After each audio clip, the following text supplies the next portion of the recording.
Hello,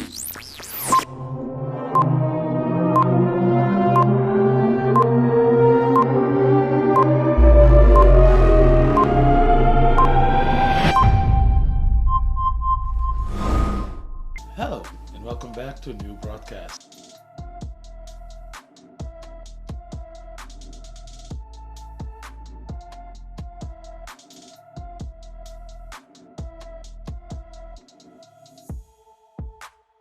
Hello everyone, today's topic is stew for birthright.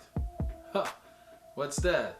Well, let's all go look at the story in Genesis chapter 25, verse 29-34. Esau sells his birthright. In Genesis 27, we read about the story between two brothers, Esau and Jacob. The Bible tells us that Esau hated Jacob so much just because of the blessing with which their father, Isaac, has blessed him with. Esau said in his heart, "When my father dies, I will surely kill Jacob."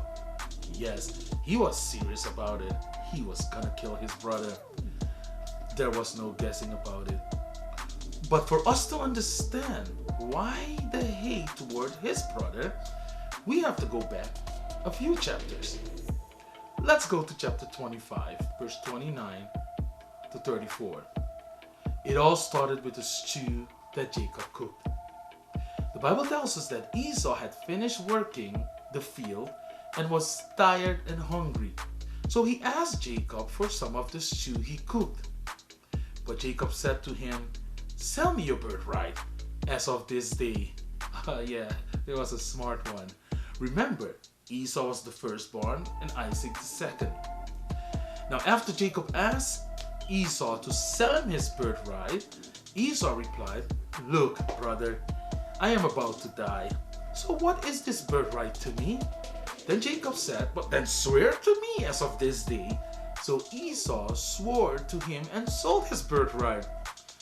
Thus the Bible said Esau despised his birthright. Now what does that mean? Let's go continue to look at the story. Here we have a situation between two brothers and some stew. At first it looks like a normal story. Yes, it does. But then it takes an interesting twist. Stew for sale. Esau, as the firstborn, had a birthright to a double portion of the family estate. He also inherited from his father the privilege of an everlasting covenant with God. Everlasting, eternal covenant with God. So not just a double portion of the father's estate, lands and herds and flocks, but also an everlasting covenant with God. This is some serious blessing going on here. And Jacob understood that this meant nothing to to Esau, because the Bible said, "Thus Esau despised his birthright." Yes, he hated it. He didn't like this promise of God given to the heirs of his father Isaac. So Esau didn't want this. He actually looked down to it. He didn't give it value. But his little brother, the second one, Jacob, was a smart one. He understood and saw that it meant nothing for Esau. So Jacob used the opportunity. When preparations means opportunity, purposes fulfilled, a wise man told me once.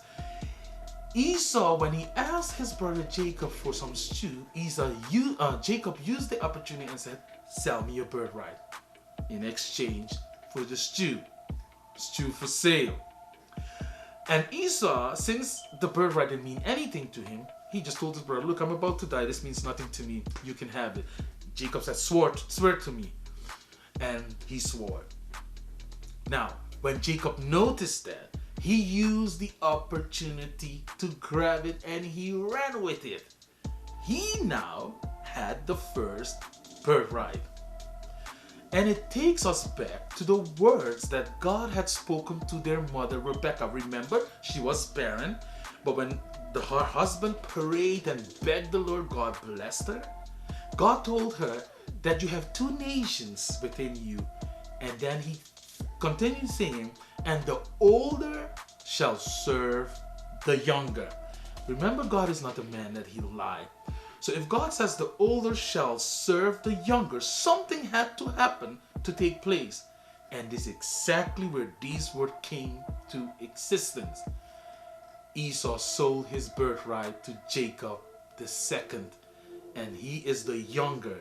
So Esau, as the older, from that day became a servant to the younger. God never lies. What have we learned? Anything God says about you will happen. There is no man that can change that. There is no power that can change that. No principality that can move that or withhold that. So if you're watching this today, whatever God says about you, yes, it will happen. He is saying to you today, you are fearfully and wonderfully made. You are perfect in God's eyes. Remember Jeremiah chapter 1 verse 5 that says, before I formed you in the womb, I knew you. Yes, before I formed you in the womb, your mother's womb, I knew you. And that is why God could tell Rebekah that the older shall serve the younger, because in her womb, he knew them. And before you were born, I set you apart. God is speaking to you today watching. I knew you before you were born, and I set you apart. This is it for today's broadcast. See you in the next. Until then, stay safe.